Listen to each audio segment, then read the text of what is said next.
Professor, doctor ওরা হবে, কিন্তু নেক্সট জেনারেশন সেইভাবে চলবে। অর্থাৎ চড়াই বেতি চড়াই বেতি চড়াই বেতি, the show must go on, চলবে আমাদের। সেই সবসময় আমি যেটা বলে থাকি যে আমাদের যে ব্যাটন, সেই ব্যাটনটা পাস অন নেক্সট জেনারেশনের সঙ্গে দেওয়া। এবং এখানে আমি একটু দেখছিলাম কনাদ নামে যে আপনাদের যে স্মরণিকা এখানে প্রকাশিত হলো একটু আগে, আমি দেখলাম, একটা গ্ল্যান্স আমি দেখলাম, এর মধ্যে অনেক কিছু আমি চেষ্টা করলাম বোঝার। তো এতে বোঝা যায়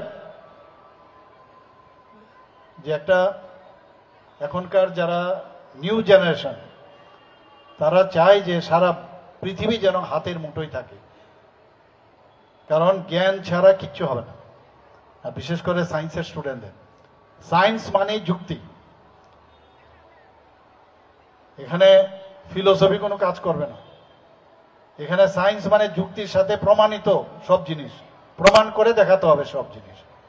এতে বড় আর কি বিষয় থাকতে পারে? তার বেশিরভাগ লোকে এর জন্য সায়েন্সের দিকে যায়।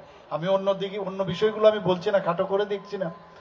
ফিজিক্স, কেমিস্ট্রি, ম্যাথ এবং বায়োলজি, এগুলো ভেরি ইম্পর্টেন্ট শরীরের, মানে মানুষের সমাজ জীবনে। এবং যত বেশি ইনোভেটিভ হবে মানুষের সুযোগ সুবিধা, সেগুলো মানুষের জন্য আমরা করতে পারবো। এবং আজকের যারা এখানে খুদে বিজ্ঞানিকরা এখানে এসছে, এমন কি হতে পারে ওরা কোনোদিন হয়তো বা আন্তর্জাতিক স্তরে ওরা পুরস্কার পেতে পারে। কে যেন আইনস্টাইন না হবে এখান থেকে, আচার্য জগদীশ চন্দ্র বোসও হতে পারে। আমাদের যারা আমাদেরকে শিখিয়েছে যে ভারত কোন জায়গায়, আজকে নালন্দা বিশ্ববিদ্যালয়ের কথা আমরা বলি, তক্ষশিলার কথা বলি, কোন এক সময় বিদেশ থেকে মানুষ আসতো ভারতবর্ষে পড়াশোনার জন্য। এখন আমরা খুব গর্ববোধ করি আমাদের ছেলে মেয়ে যখন কোথায় থাকে, আমার ছেলে মেয়ে আমেরিকায় থাকে, ইউকেতে থাকে, অস্ট্রেলিয়াতে থাকে, কিন্তু এরকমটা ছিল না। কিন্তু ধীরে ধীরে আমাদের মাননীয় প্রধানমন্ত্রীজি 2014 পর থেকে আসার পর থেকে ভারতবর্ষের চেহারা কিন্তু এখন উল্টো পথে, পুনরুদ্ধারের বিষয় দাঁড়িয়েছে। G20-তে আমরা দেখেছি, এবং আমরাও কিন্তু সেই দিশায় আমরা কাজ করছি। আমরা কেন আমাদের এখানে যারা খুদে বিজ্ঞানিকরা আছে, তাদেরকে যারা গার্জিয়ানরা আছে, তারা কিন্তু তারা যে জিনিসটা করতে পারেনি, তারা চায় যে এই জিনিসটা আমার ছেলে মেয়েদের মধ্যে সেটা প্রস্ফুটিত হোক, সেই চেষ্টাটা কিন্তু আছে। এখন যারা টিচাররা আছেন, টিচারদের কাজ, আমরা সবাই mother is the best teacher, কিন্তু টিচাররা যারা স্কুল কলেজে থাকবে তাদের গুরুত্ব কিন্তু আরো বেশি, কারণ তারা ফিনিশিং টাচ আরো বেশি, ছেলে মেয়েদেরকে আরো সুন্দরভাবে গড়ে তোলার কাজটা কিন্তু আপনারাই কারিগর। আমি নিজেও টিচার ছিলাম মেডিকেল কলেজে। আপনাদের মতো এই বিএড বা এইসব আমার ছিল না, বা বেসিক ট্রেনিং যেটা ছিল আগে, বা এখন যে ধরনের সিস্টেম আছে, আমাদের হচ্ছে যে টিচার্স ট্রেনিং প্রোগ্রাম করতে হয়, সেখান থেকে এসে আমাদের সেই প্রমোশনের বিষয়ে থাকতো। কিন্তু ক্লাসে যাওয়ার আগে একবার, রাত্রিবেলা একবার দেখতে হয়, কারণ এটা যদি আমরা ধরে নিই যে আমি যা বলবো আমার স্টুডেন্টরা সব মেনে নেবে, আজকের তারিখে সেটা সম্ভব না। স্টুডেন্টরা কিন্তু সব জেনে শুনে পড়াশোনা করে, আর তাদের কাছে সবকিছু অ্যাভেলেবল। এখন সারা পৃথিবী ওদের কাছে, এখন কি লাগবে, এই দুনিয়াতে কি হচ্ছে, কি কি নতুন ইনোভেশন হয়েছে।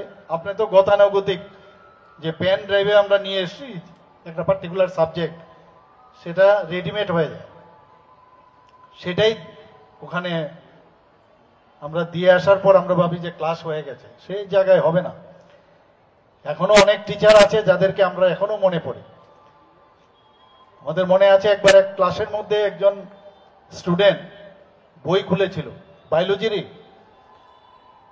সেই স্যারে রেগে গিয়ে ওকে একদম সাংঘাতিক ভাবে, ইভেন তৎকালীন, এখন তো সম্ভব না, ফিজিক্যালি পর্যন্ত ওকে আঘাত করেছেন। এখন তো এটা সম্ভব না। ওনার কেন সেটা করেছেন, যে আমি যখন পড়াচ্ছি তোমার বই দেখার কোনো প্রয়োজন নেই, লিসেন টু মি। এবং খুবই স্বনামধন্য ব্যক্তি ছিলেন, আমি নাম বলার এখানে প্রয়োজন নেই। তো অর্থাৎ উনি নিজেকে সমস্ত বই বিভিন্নভাবে রিসার্চ পেপারই হোক যাই হোক পড়াশোনা করে উনি যেভাবে ডেলিভারি দিচ্ছিলেন ক্লাসে, আমরা কিন্তু সবাই শুনছিলাম, কিন্তু এই একজন স্টুডেন্ট সে বই খুলেছে বলে উনাকে উনি আঘাত করলেন। এই যে টিচার, আইডিয়াল টিচার কাকে বলে, ওনার থেকেও শেখার। তো আমরা নিজেরাও যত গর্ব, আমরা স্টুডেন্ট তত বেশি আরো গর্বে।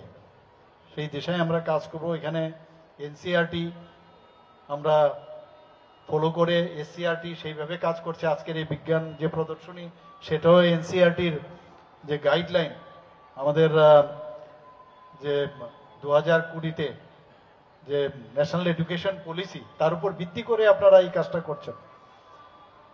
এবং এত সুন্দরভাবে ন্যাশনাল এডুকেশন পলিসি 2020-তে প্রধানমন্ত্রীজির মানে চিন্তাধারায় সেটা হয়েছে। এটা কিন্তু এখন আমরা বহু জায়গায় আমাদের শুরু হয়েছে, কলেজ লেভেলেও শুরু হয়েছে, স্কুলেও স্টার্ট হয়েছে, কিন্তু সুদূর প্রসারী তার এফেক্ট আমরা দেখতে পাবো। আমি এখানে যারা খুদে সায়েন্টিস্টরা আছে, আমি ওদেরকে একটা কথাই বলবো যে এটা তো করবেই। এই